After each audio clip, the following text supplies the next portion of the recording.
In this video, I have chosen to respond to a specific comment that I found on my channel. In truth, it sums up nicely a number of common Christian misconceptions pertaining to not only the nature of reality, but also biblical teachings. As such, I begin.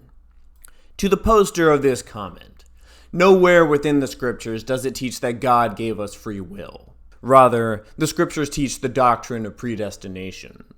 Romans 8:29-30 states that God predestined the saved to be conformed to the image of his Son. Ephesians 1:4-5 states that the elect are predestined for adoption to sonship, and that they were chosen before the creation of the world. Ephesians 1:11 states that everything is worked out in accordance with God's will, meaning that he would not have only known about, but intentionally orchestrated Satan's rebellion, as well as the non-belief of any non-believer. This principle is clearly demonstrated in God's actions with regards to Pharaoh, when he hardened his heart in Exodus 9:12. God gives us the right to choose who to serve. If that were true, then there would be no punishment for refusing service. If we possess a right to choose, then we must also accept the corollary, that we not be punished for choosing. Ephesians 6:5 teaches that slaves are to obey their earthly masters with respect and fear. 1 Peter 2:18-21 states that slaves must submit themselves to their masters in reverent fear of God, not only to kind masters, but also to cruel ones as well. That it is somehow commendable to simply bear the pain of suffering rather than doing something about it. Romans 13:1-2 teaches that everyone is to be subject to the government, because all government authorities that exist have been established by God. That anyone who rebels against the government is rebelling against what God has instituted. And finally, John 3:18 states that all who do not worship your God stand condemned already. That they must bend the knee and submit to your God, or be tormented relentlessly for eternity. As such, my formulation is entirely accurate. The Bible does indeed teach that the lot of the slave is to serve their master. The lot of the subject is to serve their Lord. And the lot of mankind is to bend the knee to a cosmic tyrant. Furthermore, there is nothing within the scriptures that teaches that slave traders are to be stoned to death. If such were the case, then the ancient Israelites would possess no slaves. The fact of the matter is that they did.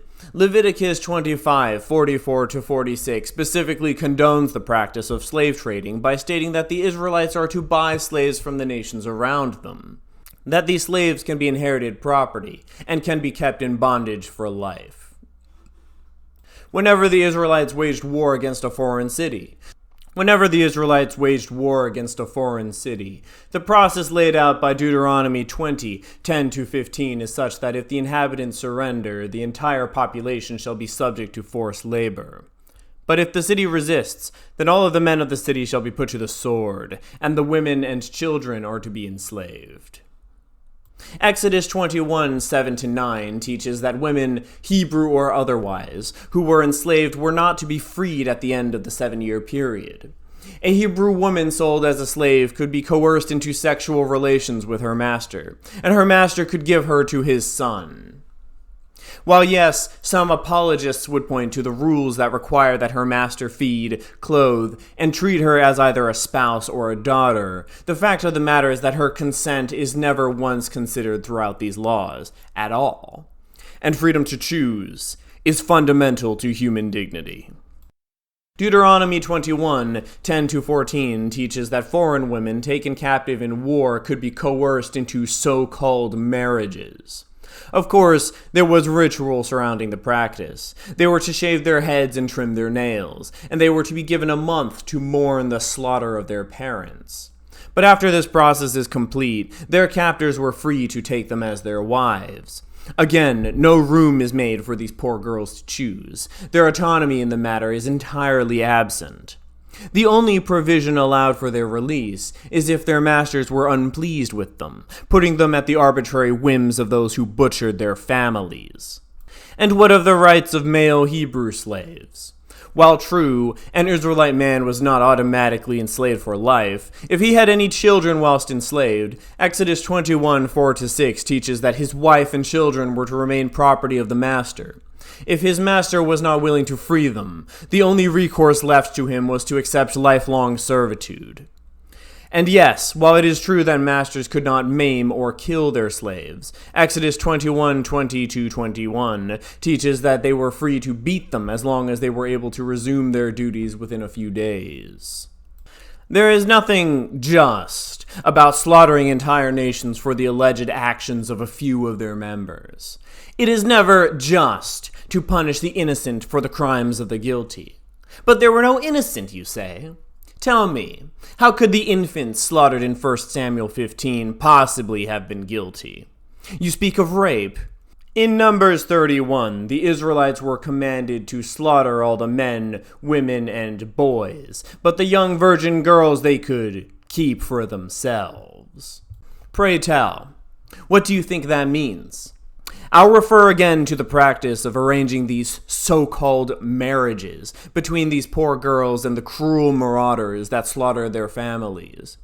Is this the famed morality that you speak of? Yes, forced marriage is rape.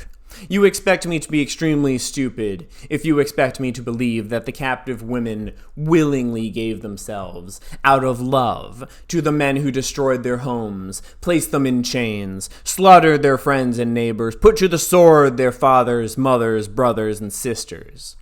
A so-called marriage between a kidnapper and his victim is no marriage at all, and to call it such is to attempt to legitimize rape. Your analogy misses the part where your so-called friend locks you in a furnace for refusing his supposed generosity. In truth, the notion that the doors of hell are locked from the inside has no basis in Scripture. Rather, Revelations 20:15 explicitly states that the prisoners of hell were interred there forcibly. They were thrown into the lake of fire. They did not voluntarily go there. As such, the consequence of which you speak is one that is orchestrated by your God, and as such, your attempt to absolve him of blame by placing it upon those of us who are damned is nothing short of dishonest.